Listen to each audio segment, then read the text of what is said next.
Hello everyone, ecstasy of art বলে আমার একটা ড্রয়িং, ক্রাফট আর ডান্সের স্কুল আছে, যেখানে আমি ড্রয়িং, পেন্টিং, ক্রাফট, স্কাল্পচিং এবং ডান্স, ভরতনাট্যম, ক্রিয়েটিভ শিখিয়ে থাকি। তো আমি এখানে এপিসোড 1 থেকে আজকে শুরু করছি কিছু কিছু থিওরি। পরবর্তীকালে আশা করি আমি স্কাল্পচিং, ক্রাফট এবং ডান্সেরও থিওরি নিয়ে শুরু করব, কারণ থিওরিতে আমাদের সকলেরই অরুচি, কিন্তু তা তো দরকার, তাই শুরু করা যায়। এপিসোড 1-এ আমি প্রথম থেকেই শুরু করছি। তো স্কুলে ঢুকেই আমাদের প্যারেন্টসরা জিজ্ঞেস করে যে আমি আর্ট আর ক্রাফট শেখাতে চাই। তো আর্ট জিনিসটা কি? এইটা আমাদের তো স্কুলের বইতে লেখা থাকে, আর্ট অ্যান্ড ক্রাফট। তো আর্ট হচ্ছে গিয়ে গুগলকে জিজ্ঞেস করাতে সে বলে art is the conscious use of skill, creativity and imagination to produce works that evokes emotion, convey ideas and create aesthetic experience। অর্থাৎ এমন একটা জিনিস তৈরি করা, কিসের মাধ্যমে তৈরি করছি আমরা?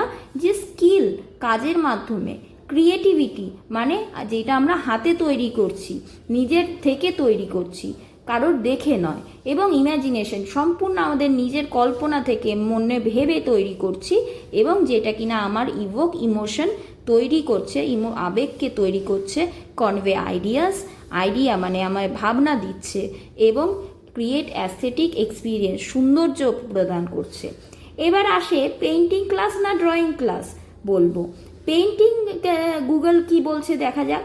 পেইন্টিং হচ্ছে গিয়ে visual art form and resulting the object created by applying paint, pigment and other color mediums to a solid surface। মানে একটা খাতা বা ক্যানভাসের ওপর আমি যদি কিছু রং দিয়ে কাজ করি এবং তার একটা মানে ধরা যায়, তাহলে সেইটাকে হচ্ছে পেইন্টিং। আচ্ছা, ড্রয়িং কি? তাহলে ড্রয়িং বলল গুগল যে a picture made with pencil, pen etcetera but not paint. মানে কালার ছাড়া শুধু পেন্সিল দিয়ে আমরা যেগুলো আঁকা শুরু করি, মানে ক্লাসে ঢুকেই যে আমরা শেপ এবং সেখান থেকে আস্তে আস্তে বাড়ি তৈরি করা এইগুলো শিখি, সেইগুলোই হচ্ছে গিয়ে ড্রয়িং। সুতরাং অর্থাৎ আপনাকে যদি আর্টের ক্লাসে ভর্তি হতে হয়, আপনাকে ড্রয়িংও শিখতে হবে, আর্টও শিখতে হবে, এবং সব শেষে আর্ট শিখতে হবে।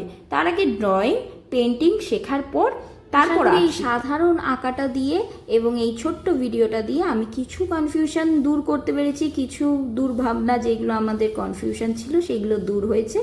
আমার ক্লাস নাম্বার দেওয়া আছে, হোয়াটসঅ্যাপ নাম্বার, কলও করে নিতে পারে। অনলাইন অফলাইন দু রকমেরই ক্লাস হয়। Thanks for watching.